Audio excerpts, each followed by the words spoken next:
Hi, this is Bird from Birds SVGs, and in this video I'll be showing you how I put together the Rhinestone Snowflake Card, and that's from the Festive Gems SVG Collection. First of all, just to apologise for my voice, I've got a cold at the moment. Okay, so first of all I'm putting the card base together, and I'm popping the insert inside. I do recommend that you use the insert, even if you're using a pale coloured card base, that you could write the message inside. It serves two purposes. Not only can you write the message to your recipient on this piece, but it also adds extra strength to the card base, and it allows for some counterweight against the weight on the front of the card as well. So I do recommend that you pop the insert into your card. Okay, so now I'm putting together the first layer for the front of my card. And I'm using a glitter paper here, but you don't have to do that. It could be plain cardstock, or it could be patterned paper. So I'm just gluing these two layers directly on top of each other, and then I'm gluing them as well directly onto my card base. But you could alternatively add some 3D some dimensional adhesive, you know, some 3D foam pads or glue dots or whatever kind of dimensional adhesive you use. Now, it's a little bit tricky for me to get my layers lined up perfectly because I can't lean over because of the camera. So I did notice that I didn't get my layers on there very, well, it wasn't very central, my layer, but you'll do a much better job. Okay, so now this is my front layer. I'm putting the two layers together, and I'm just adding a small amount of glue to the back of my front. It's kind of like a template really, but I'm using self-adhesive gems. But if you were using loose gems that don't have any glue on the back, what you could do at that point is add some double-sided sticky tape to the snowflake area. And then when you pop that layer down, you've got, you know, sticky dots basically to pop your gems on top of. So like I say, I'm using self-adhesive rhinestones for mine. You could use coloured ones, you could use pearls.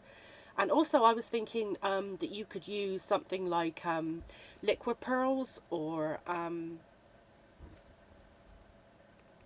stickles, or I know the tonic Nuvo drops stay very dimensional when you use those. So if you don't have a lot of gems or self-adhesive gems or loose gems in your stash, if you have anything, any of those kind of liquid alternatives, they could also work well here. Alternatively, if you didn't want to go for a dimensional look, you could always maybe put some glitter paper behind this kind of stencil area, or maybe if you put some of the double-sided tape behind that area, you can maybe shake some glitter on, and that would adhere in the sticky dots. So there's a few different ideas for you. If you're anything like me though, you've got quite a stash of embellishments that you keep purchasing and never really get around to using, and your collection's growing, because mine certainly is. So I thought, well, why not put them, you know, as the main focal point, pride of place, and you know, let's celebrate them, let's use them and share them. So in this particular design, the snowflake, the only sizes that you'll need are 4mm and 6mm. So most of the design is made up of 4mm, and then you've got these 7 6mm areas. Now, rather than using 6mm rhinestones for the rest of my design, I've actually got some 6mm sparkles, which are kind of multifaceted resin gems. But because they're loose gems, they're not self-adhesive, I just need to pop a little bit of glue into each of the little holes here.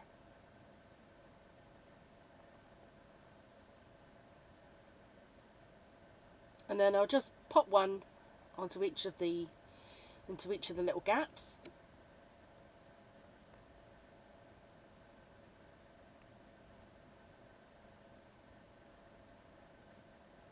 If you're using loose gems, if you've got a pickup pencil or a pair of tweezers, it can be a lot easier.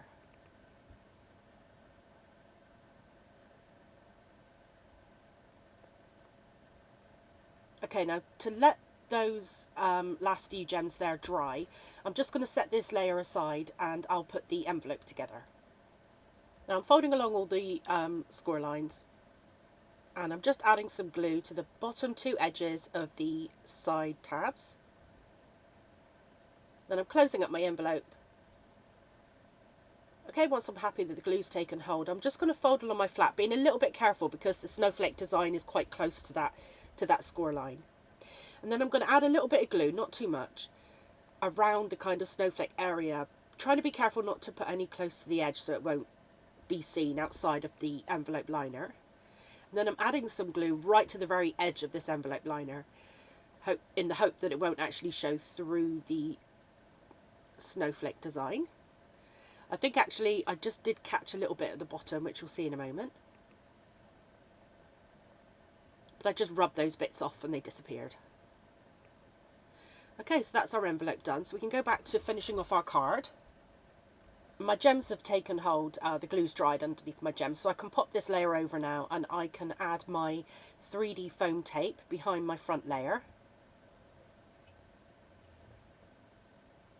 Now I always add an awful lot of this. You don't have to add anywhere near as much as I do. I always get carried away with this. Now because I'm popping this onto heavily glittered paper, I've learnt in the past that 3D foam tape can eventually lift off. So I'm just adding some glue onto my foam tape, and I know that seems a bit strange, but it really does work. And then I'm just popping my front layer. You can actually put this layer on in one of two ways. You can work out how far around you want the snowflake to be twisted. But this is the way I like to do it and the way that I designed it. And that is the card finished. And I hope this helps you to use up some of the bling in your stash, and that your recipients really enjoy receiving it and displaying it this Christmas.